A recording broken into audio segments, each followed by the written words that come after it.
Good evening to you, dear viewers. Thanks for joining us in this edition of the 6 p.m. newscast on Equinoxe television, where we are broadcasting live in Douala, the nation's economic capital. I am Innocent Aze. In our lone major story, it's been with profound fear and trembling hearts that the population walk on the Nancho Junction soil, saturated with spilled human blood, in an unscrupulous shooting spree Sunday evening by gunmen in assorted and military attires, identified by their communication boss in the Ministry of Defense as Amber fighters. Colonel Atomfax's Cyril termed them drug Amber boys. The 9 innocent lives wasted has plunged families and Cameroonians in deep agony. Condemnation keeps dropping from all angles. You will get some in this newscast.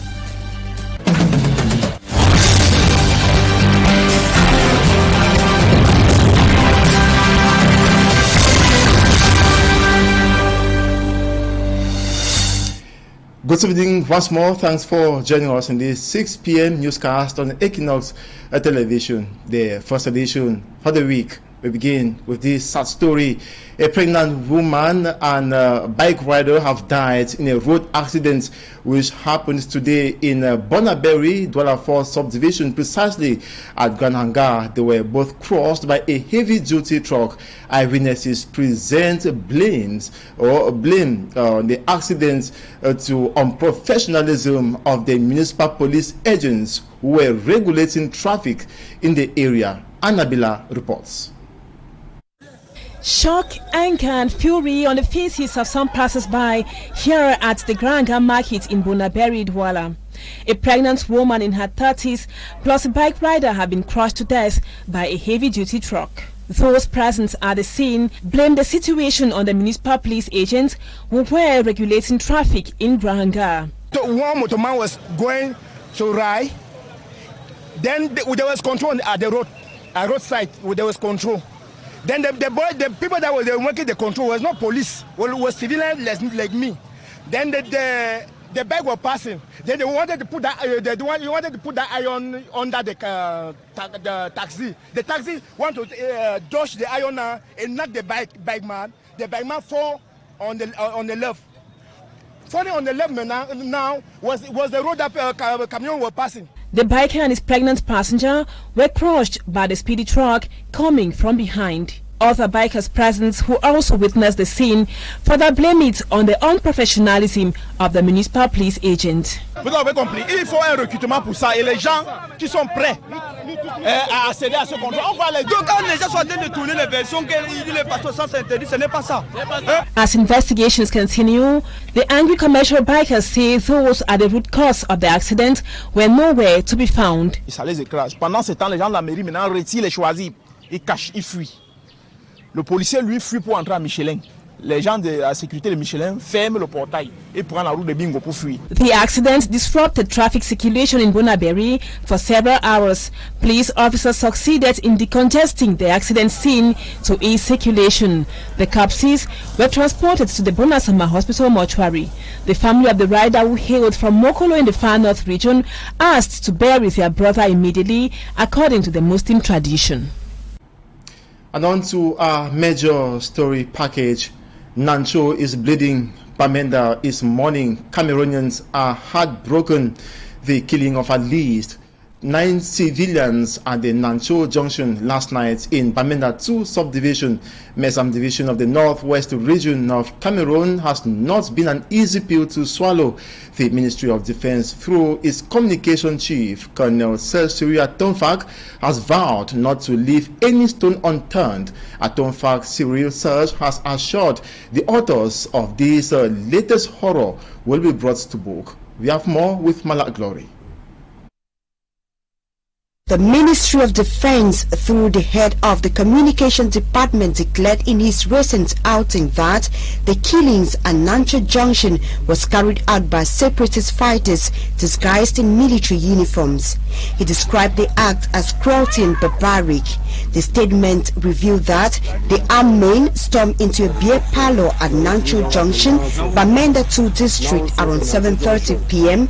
and fired gunshot at customers of the bar, causing resulting 9 deaths and 2 serious injured persons. The defense and security forces promised to track down the criminals. The incident, which occurred Sunday 15 July, created tension in the city of Bamenda. Images circulating on social media shows that amongst the 9 deaths was a young couple, Simplice Longsi Tomeni and Tanga Helen Raisa. They died leaving behind 3 children and family members to mourn them. The population of the Northwest region are still in shock following this tragic incident. According to the Ministry of Defense, investigations have been launched to bring the perpetrators to book. The Nancho killing incident is just one of the numerous which have been happening recently in the northwest and southwest regions of the country. And now we continue on that note to say early today the mayor of Bamenda 1, or the mayors of Bamenda 1, 2 and 3 rallied behind the Bamenda City Mayor Paul Achombong to visit the 2 injured victims at the Bamenda Regional Hospital. While there, they were told one of the victims with minor injury was immediately treated and discharged. The second is still responding to treatment in the intensive care units of the hospital. After the visit, the Bamenda City Mayor sent a strong message to the population of Bamenda. Paul Achombong stressed the killings must stop. Take a listen to him in the following excerpt. We are very disappointed with this attitude, and that is why we're here. I have with me all the mayors of Bamenda 1, 2 and 3 that are here with me and a cross-section of the population. The message I want to give to the people of Bamenda is that this thing must stop. It must stop. Every human life has value. Every human being has a right to live, and nobody whatsoever, for whatsoever reason, has a right to take away the life of an individual. We cannot live in a town where there is chaos, fear, and all the kinds of possible atrocities going on at the same time. We will never move forward with this attitude. No, we won't. Schools can go, people can go to work, businesses can't work, nothing works in this town because people are being scared to be killed. I therefore, as the city mayor, I call on all the authors of this event to stop it immediately. To stop it without any further consideration. They should stop it. And now, if the Ministry of Defense is talking of 9 deaths, the Bamenda Regional Hospital talks of 10.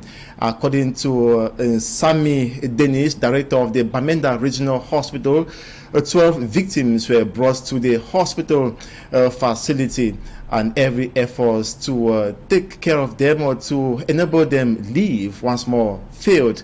9 or 10 of them died, according to Sami Dennis, while 2 were in critical condition. One was treated and he responded to treatment and was discharged from the hospital, while another is still responding to treatment. Now, details with him in this excerpt. Today, Sunday, the 16th of July, at about 7:30 p.m., the emergency unit of the hospital started receiving some victims.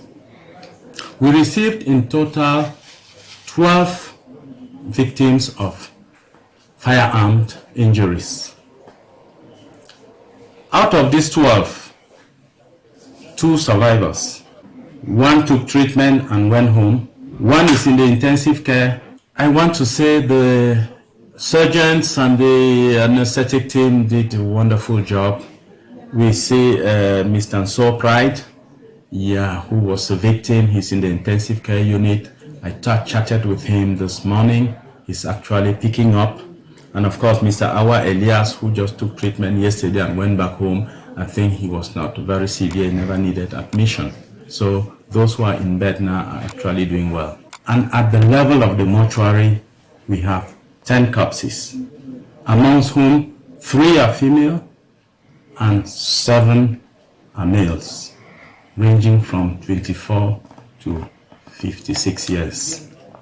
That was a really sad incident.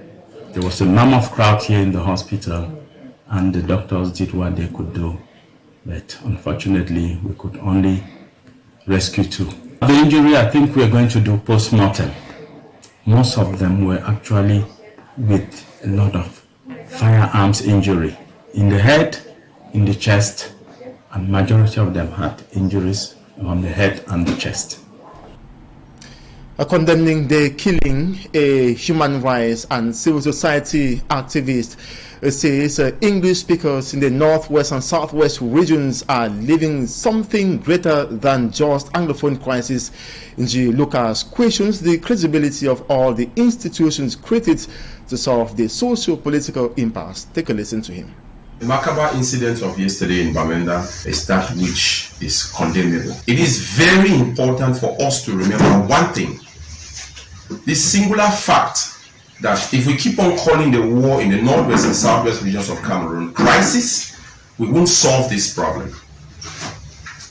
Because when we use the term crisis, it is giving the picture of something which is relatively too small. And this is where those who have wanted to help solve this crisis, beginning with the decision that the Americans are currently taking up, where some Cameroonians who are involved in the financing of the crisis in the northwest and southwest regions of Cameroon, in the perspective of the government, have been condemned and some have been sent to jail.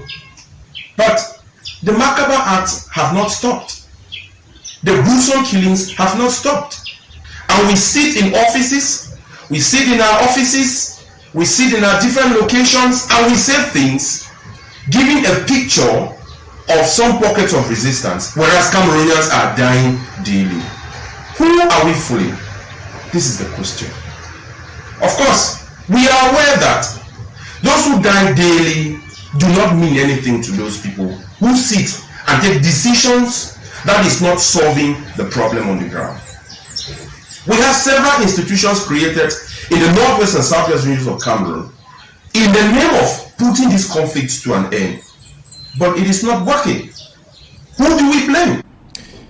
More on the sad incident. Civil society actors and religious leaders of the Muslim community here in the city of Douala strongly condemned the brutal killing of the 10 civilians in the northwest region, and also the killings which have been ongoing in the 2 English-speaking regions. Our reporter A.C. Lucy Liengu spoke to some here in Douala and compiled the following report. Human rights advocates and civil society actors condemned the brutal killing of at least 10 civilians at Nancho Junction, Northwest region over the weekend. As the shootout and killings persist in the 2 English-speaking regions because of the Anglophone crisis, Maximilien Gombe thinks civilians are not protected in the Northwest and Southwest regions. They are equally being deprived of their rights. Ça fait peur. Ça voudrait simplement dire que les civils n'ont plus de protection dans cette partie, n'est-ce pas, de nord-ouest, sud-ouest. She says it is therefore time for the Cameroonian government to take the bull by the horns. Je pense que c'est l'occasion de demander encore une fois au gouvernement camerounais vraiment de protéger des civils. There is a need for the government to negotiate for peace. Et protéger des civils, c'est d'aller négocier pour la paix. And also the government should set up platforms for the resolution of this conflict, which has taken away several lives in the northwest and southwest regions.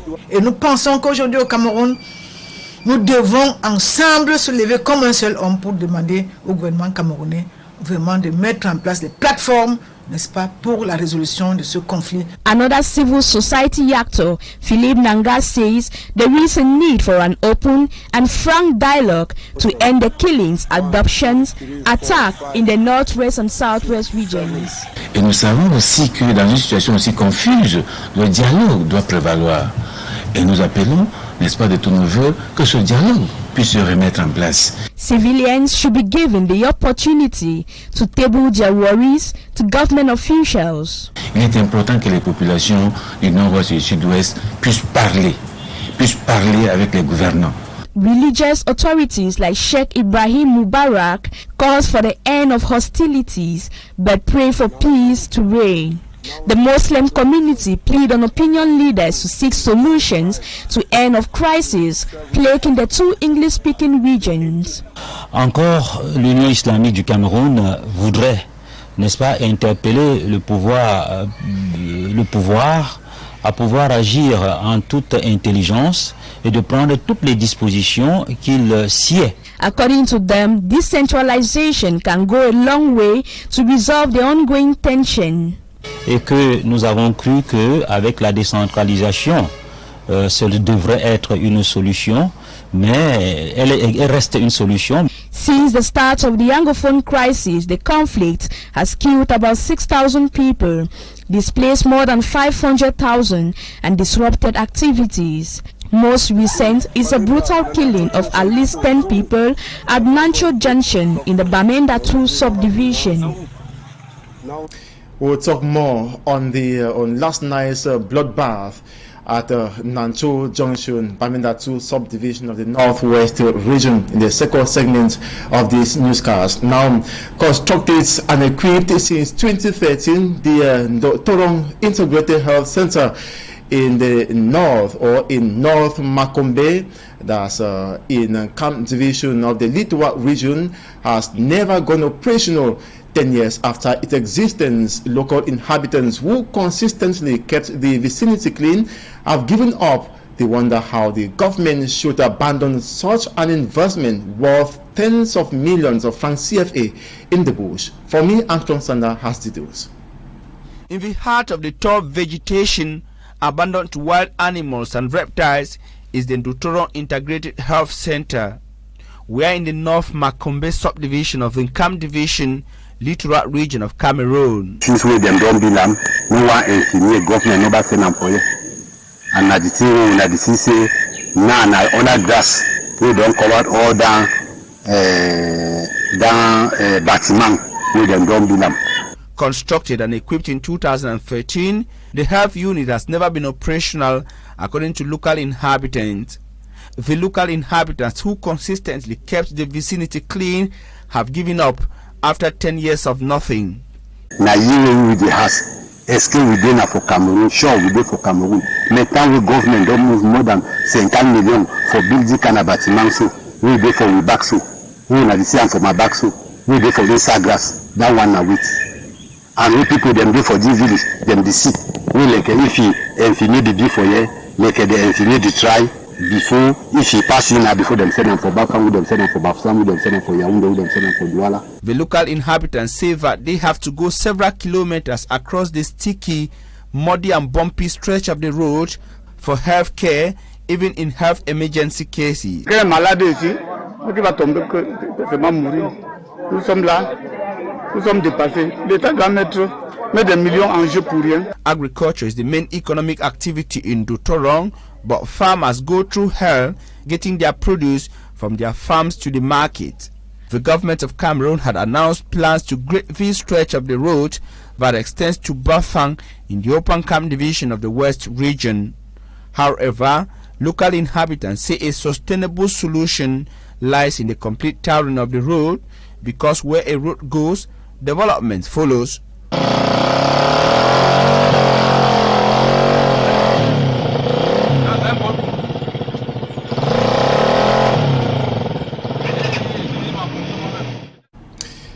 That's the end of the first part of this newscast. Talking Points comes up next in a jiffy. Don't go away.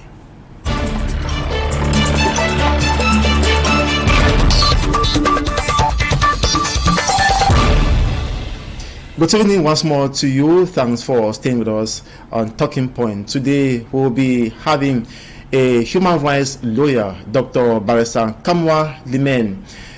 Good evening to you, Barrister. Another bloodbath in Bamenda. 9 armless civilians, or better still, 10, according to officials of the Bamenda Regional Hospital, killed, and 2 left in the hospital between life and death. Did that news shock you as well? Thank you so much, Mr. Aze. It's a pleasure. Mr. Aze, as I keep saying, each time I hear that we register death in the Northwest and Southwest, I am bereaved. You see, I'm extremely saddened by that information, and knowing that my own brothers in the Northwest will easily die over an issue that would not have existed in the first place. When I say would not have existed in the first place is that the government would have stopped this from inception. It was very indicative that the Anglophones had a revendication, and government failed to address those issues properly. But notwithstanding, let us look at the Ambazonians fighters, or best termed terrorists, because they are terrorists. Do you think what they are doing represents the aspirations of Anglophones? I've said on several occasions that federalism is possible, but secession is madness. And I'm calling on the population. I've said this before, I'm just repeating myself, that it takes a collective effort of the Anglophones to stop this ravaging, to stop this killing from either the government or from Ambazonians. I very much think that the Ambazonians should be held responsible, because I don't think that the military could do such a thing and be covered up by the authorities that are in Bamenda. I will condemn in the strongest terms if military could do that. And I will condemn in that same term if Ambazonians perpetrated such an action. We cannot tolerate anymore that there are further killings in the Northwest or Southwest regions. It is too. Dr. Barrister Kamwa Limen, let me find out from you, is there still a liberation struggle they wanted for the people? Whoever is perpetrating or trying to bring out the belief that one day we can secede and form an Ambazonian republic is a fairy tale. It's a fairy tale. No government in place will allow its faction, part of its country, to be cut away. Be ready for fight. And then the Ambazonians, who finally are they protecting? They are fighting for whose interest at the end of the day? I would have even think that Ambazonians be present on occasions like this to arrest whoever has perpetrated the kind of killings, to show that no, it is not us killing. This we've apprehended these people who are regular military doing this type of things. Notwithstanding, I still pray that an investigation should be open, and that if the regular military is by any way close to what happened, that they should set an example on them, and that if it is Ambazonian, whoever is arrested in this issue should not be treated with sympathy. We are tired of crying, we are tired of lamenting, we are tired of these killings every day in Northwest and Southwest. It happens in the hearts of the city of Bamenda, at first heavily militarized. Where was this military? Can we say it's a consequence of demilitarization? Have demilitarized the streets and the quarters in Bamenda. This will act therefore as an indication that the militaries should be there. You see, because to come and kill 9 people shows that there was really those people acted in all freedom, in all liberty. So I've not been to Bamenda, but if the case is getting worse with time after removing the militaries from the quarters, then maybe it's time to come back. But as I said, the military too have been blamed on several occasions for excesses. But if you take the statistics and you see that when they were there, there were fewer killings, then it should come back. Some spoke of non-collaboration of the population with the military for their safety. What can you identify as a reason? Fear they will be targeted, or they still hope for a juicy state? You know, the military started this thing all wrongly. They came in with a lot of force, with a lot of maltreatment, so to put it, towards the population, and the population became very, very afraid. That is the first thing. The military therefore has to work on that image. I don't know if that image has been worked, but when you go to Southwest, you see that drivers come and park their car to give money to the police and the gendarmes on the road. You start asking yourself if they have not created another system to punish the citizens. You see, because you find them in street, either they drive so fiercely, so dangerously, and you see when they do all those things, it sends a signal to the population that we are here, we can intimidate, we can do everything. The image of gendarmerie and the military should be polished. Then we have come to a situation where we should not be afraid again, because if we are not killed by the military, we are killed by Ambazonians. So what do? We come together collectively and address our issue. And the very first issue to address is that it's a collective responsibility of the citizens to protect themselves. I've taken an example of Munja in Boya. In as much as you criticize him for human rights violation, somewhere in your quiet time you say, no, but if this man is here and he's doing this to protect me in this town, then you have a second thought. You see? And so if we can have the Munjas who respect the law, you see, that way you apprehend these people, you don't torture them, you take them to the police station, you take them, it is a wonderful thing. And so it becomes very, very imperative for the civilians to start thinking the third option, to denounce systematically those who are violating their rights. Dr. Balsa Kamwalimen, how much of a taboo is it to have your own way of operating, viewing and saying things? Why should the people of Nancho be killed in the name of blacklegs? You know, blackleg simply refers to those who are not, do not support your ideology. You see, and so the people are caught in a trap.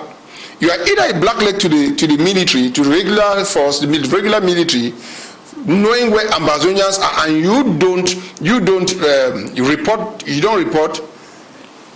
don't denounce, or you are blackleg to the Ambazonians who believe that you are working, you are giving information to the military.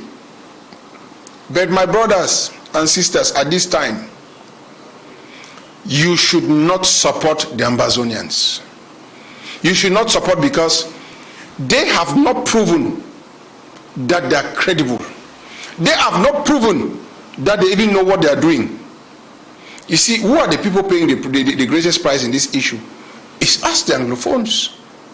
Me, I cannot go to Bamenda. I cannot go to Bamenda because things like this will happen.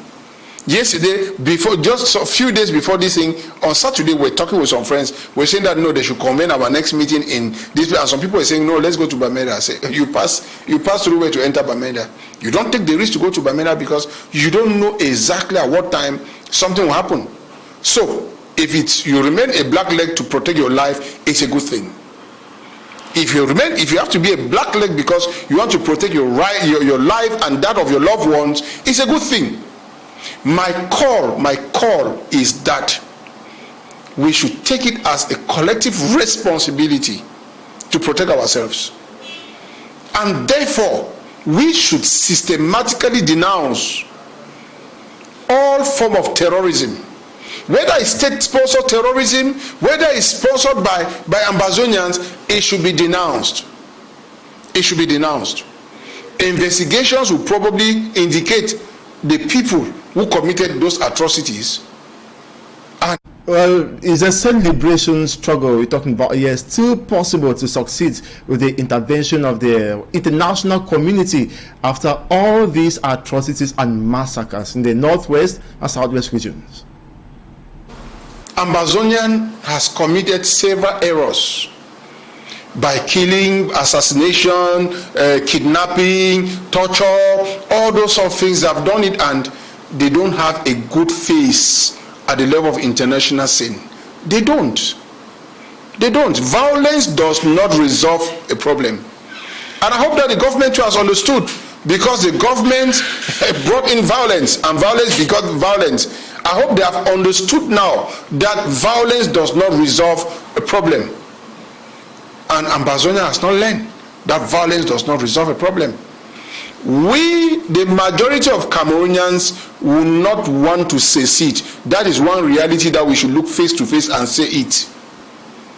Majority will want federalism.